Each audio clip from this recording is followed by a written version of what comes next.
Hey, good afternoon. Welcome to me chewing gum loudly and obnoxiously. No, this is the Millennial Spectrum. Yeah. We just want to go over this is an intro to the video we did. We call it the brown hoodie video. Emily has a hard time categorizing our topics correctly, so she does it based on the outfit that I'm wearing when she's doing the editing. So this is brown hood for those of you out there, this is the brown hoodie video. So first thing was like talking about workout, kind of like physical resistance too. Just our challenging about workout mindset, overcoming physical barriers, what we go through with all the years that I've worked with clients, and then Emily's recent journey and getting involved in it. So kind of touch on that. I feel like we always talk about our podcast editing challenges, but there are Clearly, just so much of it. clearly we're still working on that just a little bit. I know, because we're always in different spaces, and so it's always getting the audio right, figuring that out. Next, Menendez Brothers case, we revisit that, talk about the what's going on there, focusing on the new evidence of the abuse, their life in prison, the fact that they were getting married and divorced and cheating on people while being in prison, I thought was wild. So pretty interesting case there.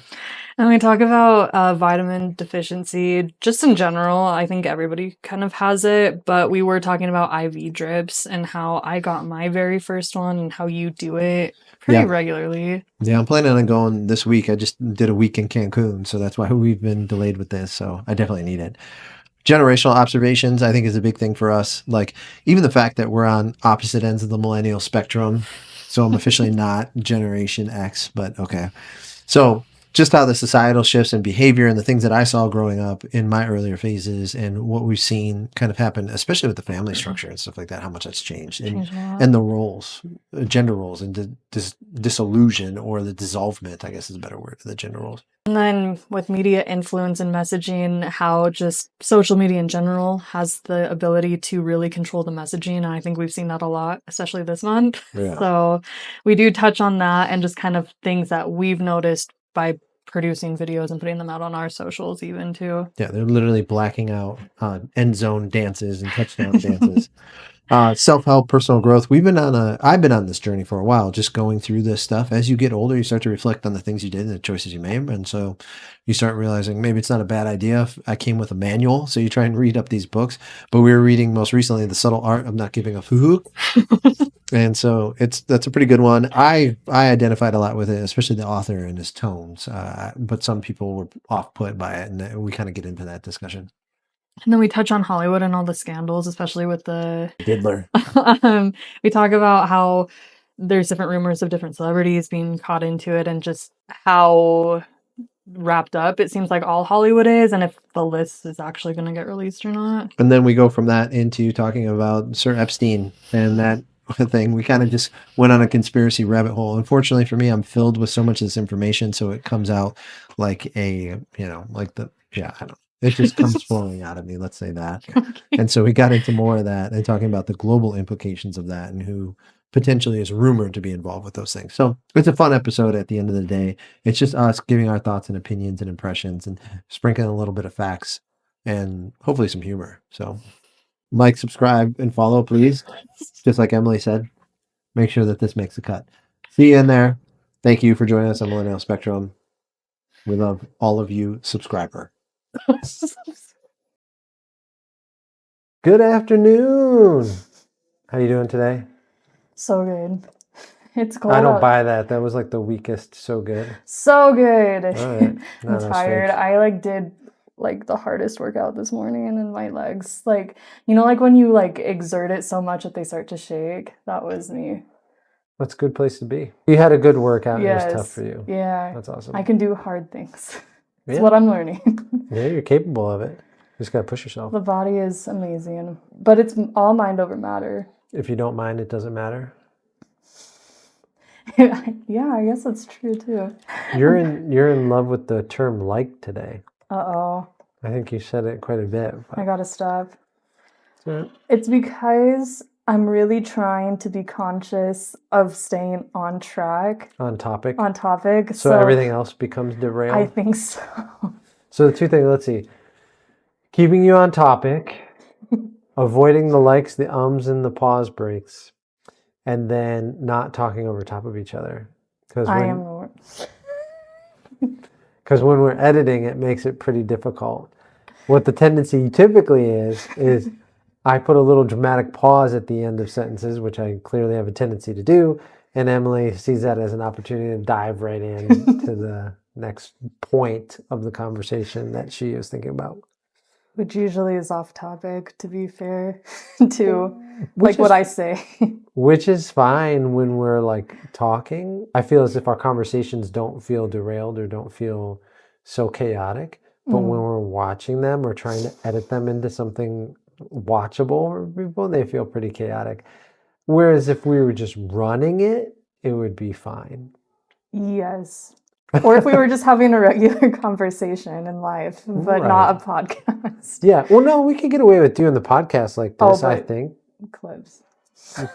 But making clips So hard. is tougher because you're trying to show breaks and transition, and I'm finishing a sentence and you're starting the beginning of yours, so it kind of misses out the point of it. But there has been a lot of stuff going on, and I know I say this every time and I'm not prepared, but I am prepared today with at least 3 topics. Okay. So the first one is kind of a part 2, I guess, to our Menendez Brothers conversation. I didn't even realize that many people were into it until recently, which I should have known because Netflix has 2 documentaries that came out in the course of a month. Yeah. So clearly. So it's probably pretty popular. Yeah. Or people are talking about it. Right. Yeah. So they're trying to get out. They've been in prison for 30 years now. Okay. So they're in their 50s. They're both married. They both got married in prison, which What? I did not know you could do that. Wow. Well, probably so they can have conjugal visits or something? Probably, but how do you date and how do you meet people in jail? Like in prison? There's like a deal. Well, they're doing better than me because I'm not meeting anyone and I'm not in prison. So I actually am impressed, but I also am not famous yet. They get a lot of letters. Lyle Menendez actually got married. I think he got married twice while he was in prison. The first time it's because I believe he cheated on his wife. Wait, what? Yeah. He cheated. What was the guy's name? That's what I don't know. I thought it was another woman, but do they ever commingle in prison? I don't think so. I don't know. I'll have to dive a little bit deeper into that one because how can you say that? That's a huge deal. But because to not have the details on that. The article that I read didn't give a lot of details. It glossed over it. It was just like, was married, got divorced because he cheated on her while he was in prison, got remarried to somebody else. Oh, well, maybe the person wasn't in prison but came in and visited him. I could see that. Or like wrote letters or something. Yeah. So it's like emotional or physical. I don't know. I'll have to dive deeper into that. They portray him in the worst way in the documentary that they do. And both of the brothers have come out and said that they portrayed him in like this really angry, mean way, which I guess he's not actually like that. Why I'm bringing this up is, so their court case has been set for November 29th. So next month they're getting a second hearing because they're bringing in the evidence that they weren't able to bring in last time. Because when they were tried the last time, they weren't able to bring in any evidence of abuse from the father. Okay. And that's a pretty big deal. Yeah, it sounds like I didn't know. I thought it was just like physical abuse, and as far as a dad being a dad in that time period, right, correcting the kids or something like that. But obviously an elevated level of it. I didn't realize it was of the fornicating nature, right? And that involved. But I was young at the time, so people probably weren't having conversations with me about it. And just when they said abuse on the television, I was like, oh, they blasted their parents for getting belted or whatever over X, Y, and Z. I didn't know. I think at the time when I was a kid, I definitely didn't know the real scope of the allegations or accusations from the brothers. So they have their hearing because the judge wouldn't allow the full details of what the dad did when they were tried the first time. And so they believe that that's pretty extensive information that should have been shared. And so... yeah, that would obviously have a huge impact on the case. Right. But it's taken 30 years for it to come out, which I think is why people on death row are on death row for as long as they are, because they have to try every single angle they possibly can to get out. And the Menendez brothers almost got the death penalty, but the deciding juror had a heart attack and couldn't. Dun, dun, dun. No. She was like really adamant about giving Lyle Menendez at least the death penalty, and then she had the heart attack, brought in a new juror, and they believe that if that juror stayed, he would be on death row. But to execute a prisoner costs more than to just keep them in prison, is what I heard. Because remember the one that just happened in Utah wasn't it like... That's what you said, and then we looked at the numbers. I didn't think it worked out. Remember? We looked at the numbers and it really didn't shake out. It's like to keep them alive for a month versus, that was valid, but not the long term. Didn't seem like. This is going to derail us slightly, but I'm putting this in here okay. I think that I was actually going to get an IV like drip to get my B vitamins and stuff because I keep hearing how good it is. I keep chickening out though because IVs really scare me because I had a really bad experience with an IV. Did what happened? Did the nurse miss the vein and blow it up or something? I was getting one wisdom tooth out because it was pushing against my teeth and it really hurt, so I needed to get it out. Mm-hmm. And they said that I had to go under even though I asked them if I really had to because I did not want to go under. Yeah. And they're just like, I probably should have fought it a little bit more, but I was like 17, so. They're like, we want to bang on top of your body while you're passed out. Have you heard those stories in the dentist that were doing that? Yeah. Oh my gosh. Yeah. Wow. They probably just wanted... Because my insurance said that they would cover it, and then when we got the bill, they didn't actually cover it. It was like a pretty hefty bill. But anyways, they are like, no, we need you to go out. So they tried. The insurance didn't cover it because they said it wasn't necessary. I think so. And I was like, I knew it because they were just pulling a tooth. It was already... Pulling a tooth, though, is pretty severe. Yeah, I know. Because... I just think I could have been awake, but anyways, so the nurse tried 4 different times to get a vein and was just like, if I can't get it this time, I'm gonna have to put it in your hand, and it hurt so bad every single time she did it. And were you like, why are you threatening me with something that's clearly your fault? I'm doing such a terrible job at this that I'm gonna punish you with frustration. I know. And then she finally got it in. I had huge bruises. That rolling vein thing, that's bullshit too. Is it really? Yeah. Just means that they're not good at it. Because I know enough nurses now, and they say like that's a cop out. That it is an issue with some people because their veins are smaller and stuff, but if you're good at it, you have no problem. It's just people who aren't as good at it. And then they were just like, are you feeling tired? And I was like, not at all. And he's like, let me up the dose. So it took like 2 dosages of it just to like knock me out. And then I was out. And then I woke up and posted, like I think it was like my mom who was with me, like take a picture of me. And I posted it on Instagram while I was like under the influence of the thing. And then when I'm out of it, I was just like, I posted the most unfunny photo on my Instagram. So I deleted that like immediately. But so I don't have any like funny stories of being out, but I'm too scared to get another IV because they missed so many times. And I remember just how bad, like I can still feel how bad it hurt.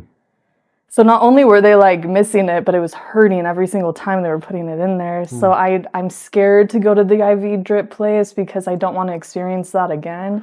Yeah, but they're doing it regularly, more so like someone who's doing it with a high frequency, a higher volume. Because when you go to an IV drip place, the nurses who are working there are only performing shots and IV drips. That's true. And they have really good reviews, so I should probably just give it a shot because I think that I haven't been sleeping that well because I am magnesium deficient, so I'm trying to just raise my levels back up. So pretty much from what I've consistently read over my lifetime, being in the health and nutrition field and the personal training, is that pretty much all of us are magnesium deficient. Zinc, magnesium, and a couple other essential vitamins and minerals. So you can supplement or you can get it through food that are rich in it. Some people prefer to get it through the food because that's really more than the way in which you would ingest it. Some people like to do the supplement because they can control it. It's just easier, right? Instead of being as selective with your diet or making the food perfect. That's the way I like to go. But then it's not as efficient, or maybe it's a little bit more efficient, but not the exact way in which it absorbs it. Because different vitamins and minerals need to be paired together in order to increase or allow absorption. So like different functions in your body enable the absorption of the substances you're consuming. So if you're just popping the pill on an empty stomach, one substance, it may be beneficial. The next substance, you probably just pee most of it out. So yeah. I know in IV, though, it puts it right in your veins in a bio-ready available form. So your body can start using it, but then you can make the argument that because it didn't go through the typical track and system, maybe there's parts of it that aren't broken down correctly, or your body isn't able to absorb the same way, or identify, because a lot of times in absorption or usage of things, it's like it gets primed from going through an earlier step, and then it releases hormones, or it causes another reaction to then cause the channels to open up to which it gets absorbed. So maybe you take an IV of something in particular and it gets dumped in there, but the receptors aren't activated because this other receptor stimulus hormone gets produced when you consume this good. So it's all different depending on what we're talking about specifically. Long story short, there's no perfect way that I've seen. Everyone's almost arguing, depending on what position or bias they bring to the conversation about nutrition, they're arguing one way or the other. Like that supplementation is the right way, or that intravenous is the right way, or that consuming the food is the right way. Or my idea was just to get them back up to where it probably should be and then supplement it in. But I also think it's going to give me superpowers, and I know it's not. I'm probably not going to feel any different. No, you do feel different. Do you? Sure. Yeah. You feel better. You notice that you just feel fresher for a longer period of time, and you just feel better. I just have been feeling a little bit like bogged down lately. I think it's just because I haven't been sleeping that great. That'll do that. You need to get that sleep. You need to hit that correct circadian rhythm, get the right sleep cycle. You need to stay off of blue light before bed. Get the red light on you, right? Red light, and then get that sunlight first thing in the morning. Stimulate your eyes, your ocular nerves. I know, because the first thing I do is just pull up my phone. Yeah, that's what most people do. And that's why their circadian rhythm's all messed up. So I've been trying to figure that out, so I feel a little bit more energized throughout the day. I can hear it in your voice. Oh, you're saying so that you feel more energized. Okay. I was like, what are you saying right now? No, I know. So maybe I'll do it and then I'll report back. Give my... That sounds good. See, I have like a lot of stuff that we're trying that we're going to report back on how it does. Yeah, the chewing gum too, the jaw liner we've got today. I guess I'm just going to do it once a day. Right now. Well, we should look into I've seen a lot where it's saying try to get X amount of minutes per day for X amount of days, where it's almost like a prescription of 4 to 5 times per day for 5 minutes or something like that. ChatGPT, it's like been really good lately. I've really enjoyed it. It's my buddy. You don't have to tell me twice to talk to ChatGPT. It is funny how I was thinking about it. There are generalizations in life, you know, but I think it's because there's a lot of truth to it. Where I know some people get offended. Like I was listening to this one podcast for school, and it was this professor, and he was upset that his female professors would be called more like empathetic, and he would say, well, I'm an empathetic person and blah blah blah, and just because I'm a guy you shouldn't assume that. And it's true, but I don't think that that's what they meant. I think that they just meant girls feel, I think, a little bit more like, I don't know how to say it, like I think girls maybe lead more with feelings and guys lead more with logic.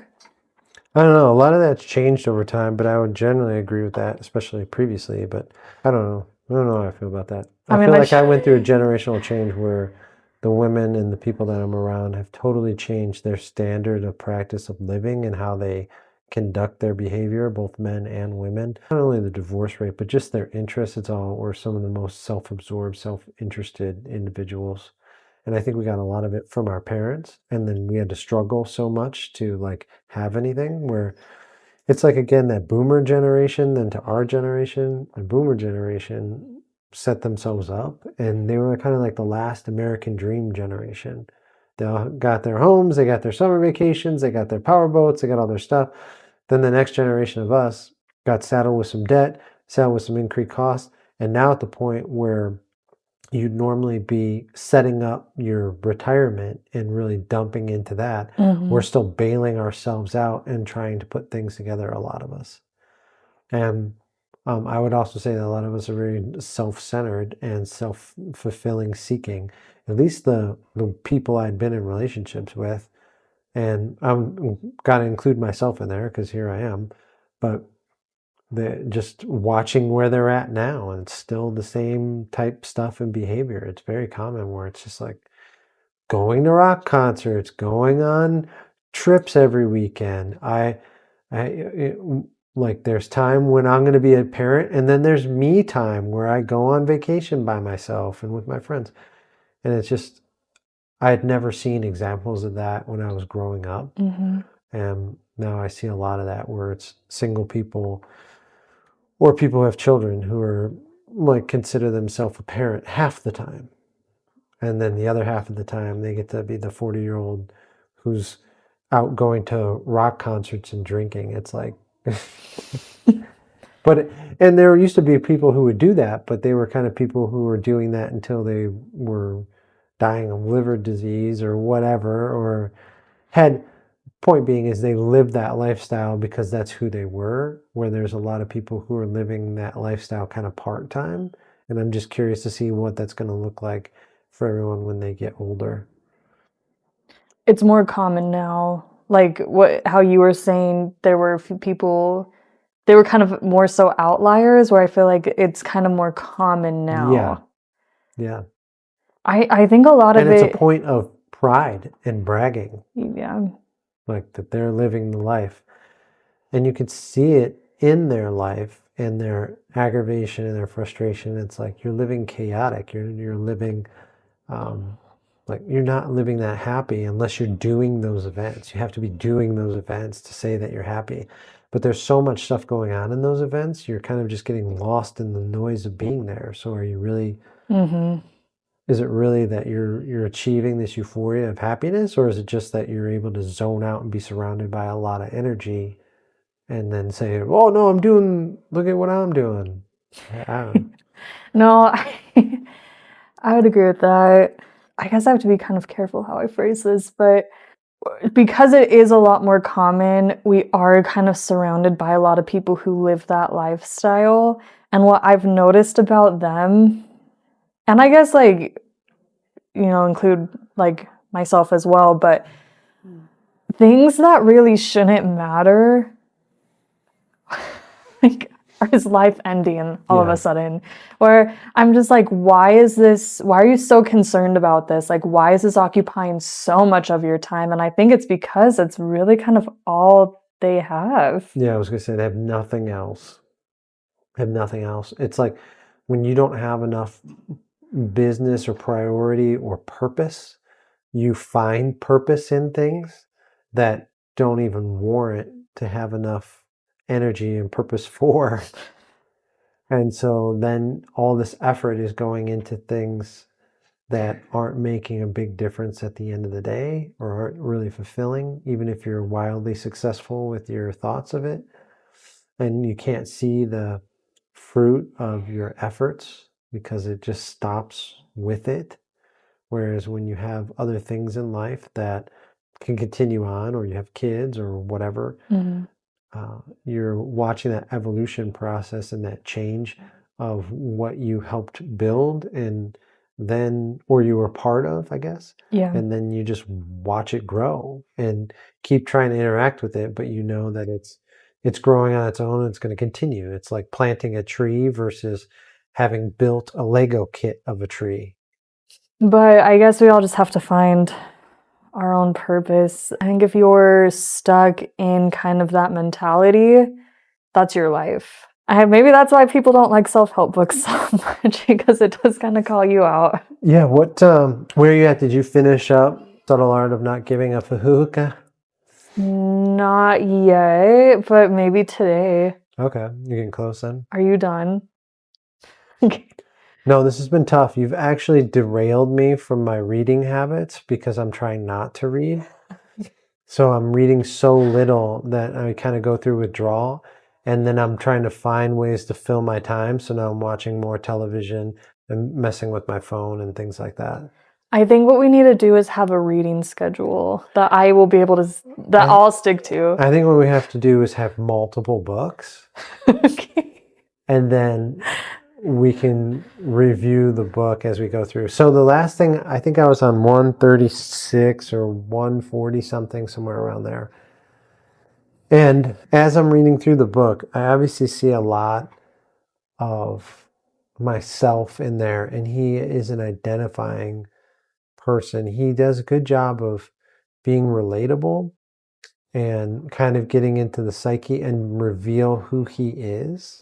There was like a quote in there where he was talking about as far as concentration of the material, just like as if you're concentrating on his book or the bad little thoughts that are getting into your head instead. And some of the other things that he says, it's very human and it's very open. It's almost open in a way that's naked. And he's like exposing both the reader and himself. Okay. And I mean that from a way of being like naked as far as being honest and not trying to cloud in spots, being very honest and transparent, I guess is a better word to say it.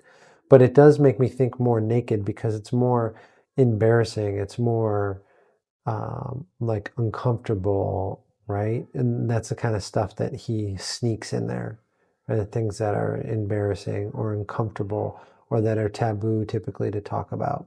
And then he even addresses that later on when he talks about the wife wanting to be more adventurous in the bedroom or something like that. Just mean not his, but just in general, and afraid to talk about that because of the taboo that comes along with it.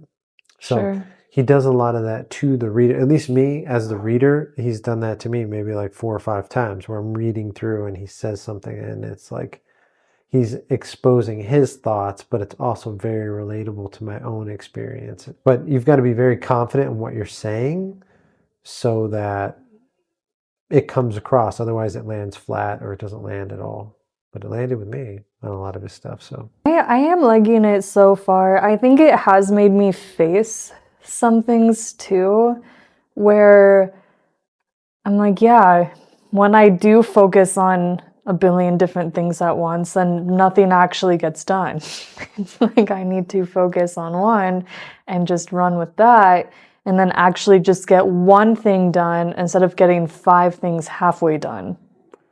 yeah.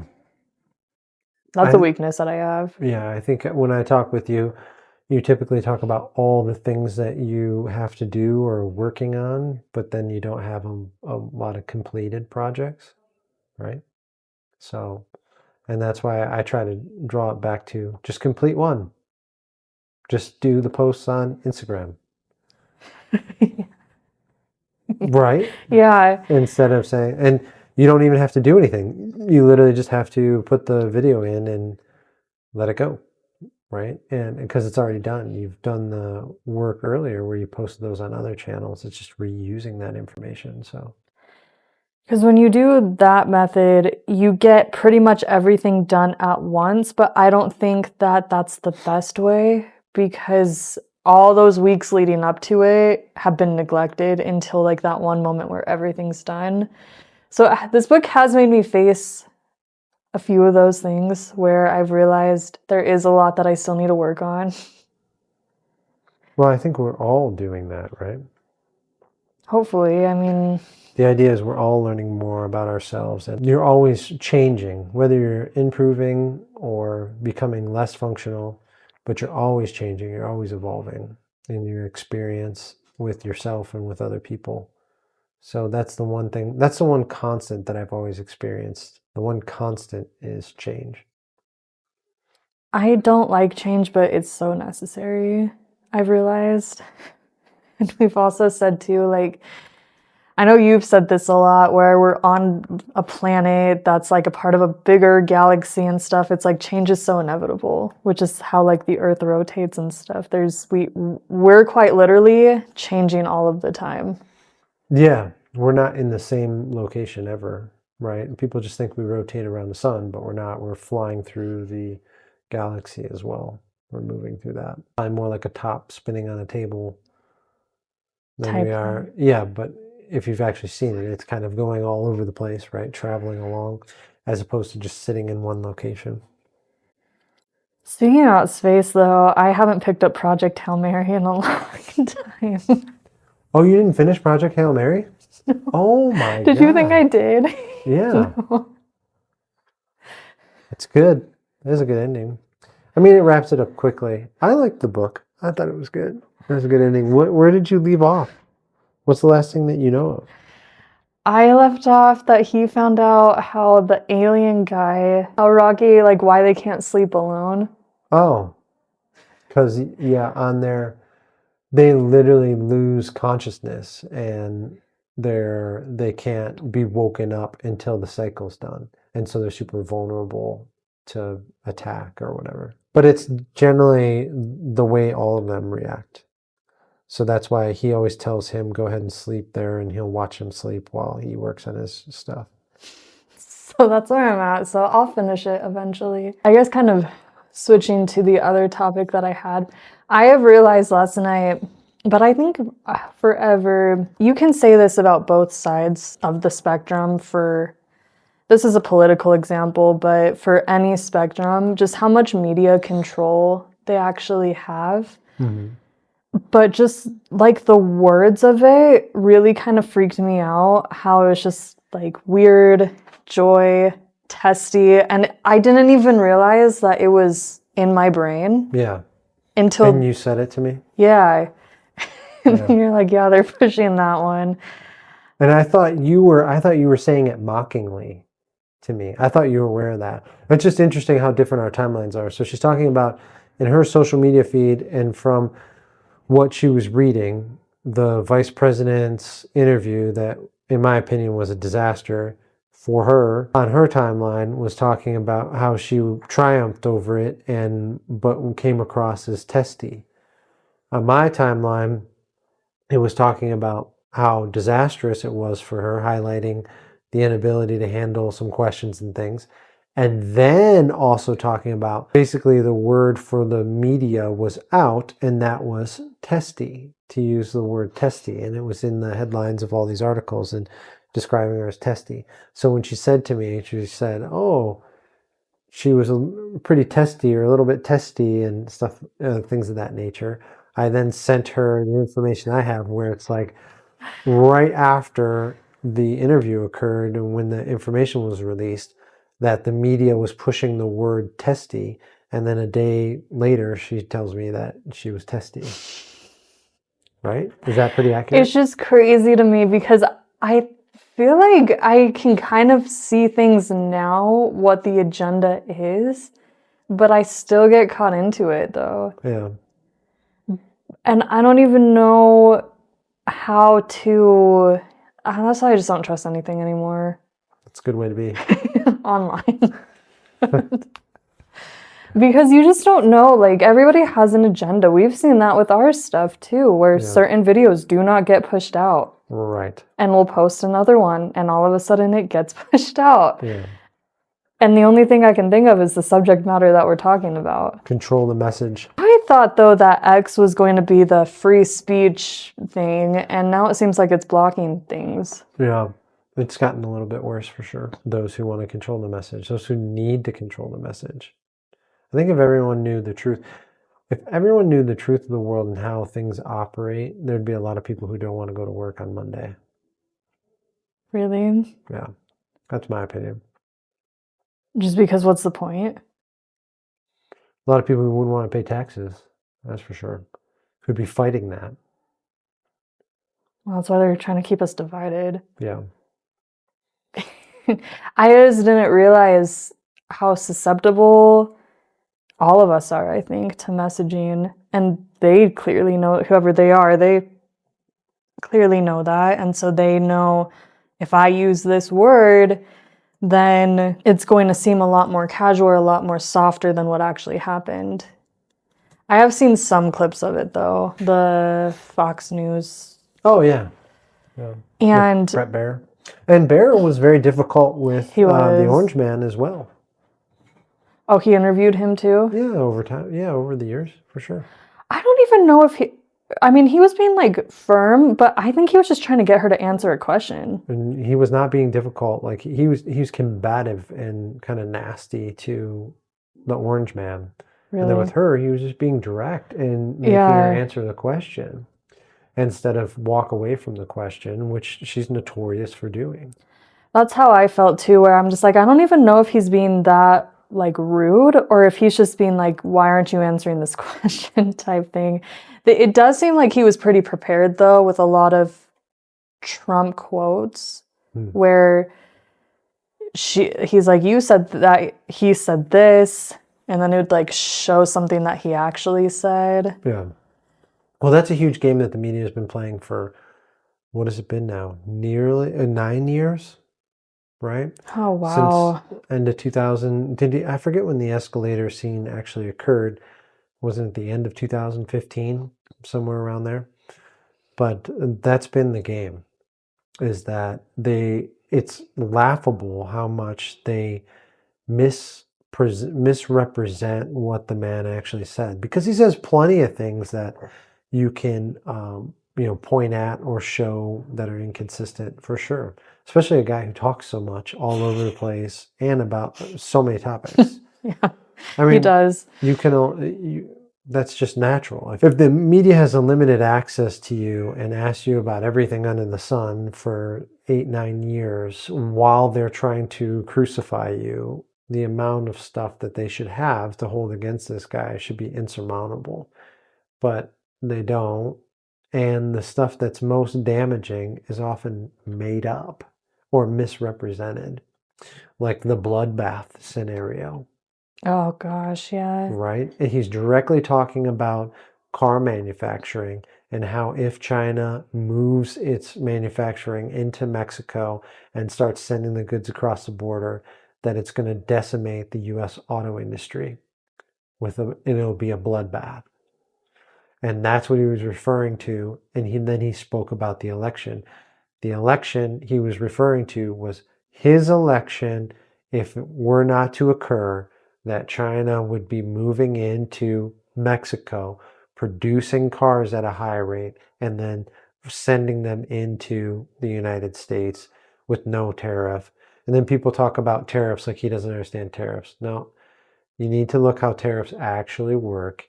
There's a way in which they do work, and there's a reason why they did work.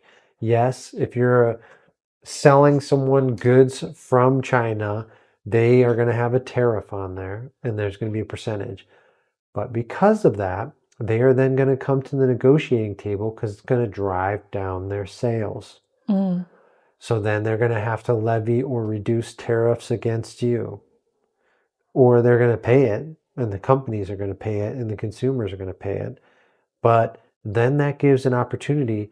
Let's say, so for instance, China's labor market is better than the United States, so they can produce a good for less money. But if you tariff it, now it makes it less desirable, and it makes it more likely that a U.S. company can produce that and still provide livable wages. And so that's what it does. Then that country, like China, would have to come to the table and start having discussion about their tariffs. And a lot of the countries that we trade with, our trade partners, tariff the heck out of us. Like, it was very well explained basically how the United States used its wealth of economy to rebuild both Japan and Germany post-World War II. And we did it by allowing them to tariff us to ungodly levels, but pay no tariff for their goods. Their goods come into the U.S. for free, essentially. So, which drove out which obviously helped rebuild their economy financially, and then ended up driving out a lot of our labor. And our labor, those jobs and those companies then could produce goods in another area and sell it back to the United States and make more profit. So they did that. I mean, that's just 101. So then inversely, if you reduce or if you impose these tariffs, then these companies could make more profit and function being in the United States, or be able to be competitive with other countries that are importing goods right now. So I think the message really is if you just listen to the media and don't do your own research, a lot of it we're not going to really understand. How people were saying like, oh, you don't understand tariffs is like, well, maybe we actually don't understand tariffs, how it's being explained to us. Yeah. One kind of final thing to end on is just kind of how crazy I think Hollywood is getting. I think it's going to gear up a lot more. I can't tell if it's going to be released before or after the election, though. But I don't know if you saw it. Like, Ashton Kutcher is mixed up in a lot of stuff right now. Okay. And he, like, released a statement the other day that he wants to move to the UK because he feels like Hollywood's too corrupt for him to live there because of all the Diddy stuff. And I was like, aren't you a part of this, though? Yeah, wasn't that your boy? So clearly everybody's freaking out, and there is a lot more to all of this. That's why I think a lot of those people who say, I'm going to move to X, Y, and Z because of the Orange Man, every time I see one of those posts, I say to myself, I wonder if they're caught up in something. But is running away to a different country going to stop anything? They can get you there. But not an extraditing country, potentially. For sure. So it's just interesting. I think a lot more is going to come out. I just don't know when. I hope so. With all the Epstein stuff, you just never know. Yeah, how well that was just covered up and hushed up, and then nothing happened from it. Exactly. So we'll see. Everything feels kind of uncertain right now, but hopefully come November, things will kind of die down. Okay. Just like it won't. Yeah, no, it's not going to. It'll get more chaotic, especially after the election stuff. One way or the other, there'll be questions. Because the overall, I mean, unless you're lying, the overwhelming sentiment is towards one individual. And then if it ends up being something shockingly different, which feels like... here's my impression, is that one feels as if this is overwhelmingly going to go one direction where it's going to be significant. But the concern is that the level of interference may be so high to where the other individual would win. And if that happens, I think you're going to have a lot more people that are going to do more than just raise questions or show instances like you saw in Georgia and in Arizona and in other areas. People don't realize that there's a lot of cases. They talk about these cases that, like, for instance, the old administration lost about the election. Mm-hmm. They never went to trial. They never presented evidence. They said that they didn't have standing. And so people will say, well, it's so bad it doesn't even have standing. No, what that means is that you don't have standing within that court. So it would be like they're making the argument that there very well may have been a murder, but you're in traffic court. Okay. So this case is thrown out because you need to be in murder court. So they put you in the lower courts on purpose? No, they don't have. They are saying that the court system, because of the individuals involved and what it's about, meaning the national election, presidential candidate, that this is not the court to hold this case. Got it. Does that make sense? And so they're constantly going to that because there really isn't a court to go to be making that case, because it's such an unprecedented ordeal. Who even handles it? No one's actually decided. Okay, so that's why maybe the Epstein list hasn't been released yet, because we don't know how to handle this all. And no, the Epstein list hasn't been released yet. Well, it's been leaked online multiple times, and it doesn't seem to be changing. Do you think it's accurate then? I wonder if it's not. The flight logs were released, and we know who was on the flights, and those names there are names on the flights that are on that list, and the list came out before the flight log. So they clearly have all that information. It's just not going mainstream, right? Or being confirmed. Mm-hmm. So why is that not happening? There's got to be someone with a lot of money preventing that from happening. A lot of power. I guess the shorter answer is money is not allowing that to happen. Yeah. Right. Because it was believed, I mean, it depends on who you believe. Is it a certain country in the Middle East that's always come up? Was that individual, Mr. Epstein, a part of that country and their version of a 4-letter or 3-letter agency here? And was it a giant honeypot operation for U.S. politicians and others? Maybe. Maybe. And is that why? Because the whole point of having that information is to control those individuals. And so if that gets released, does that dissolve that control? Yeah, I mean, once it's pulled, once it's ruined, it's done. It's like a hand grenade. So that's a lot of money that was wrapped up in that operation, if that's true. So I would assume that particular country then would be working overtime to make sure that that information wasn't given out. So you actually have the people who potentially the people who created and used the blackmail information are now doing everything they can to prevent it from being released, because then it becomes worthless.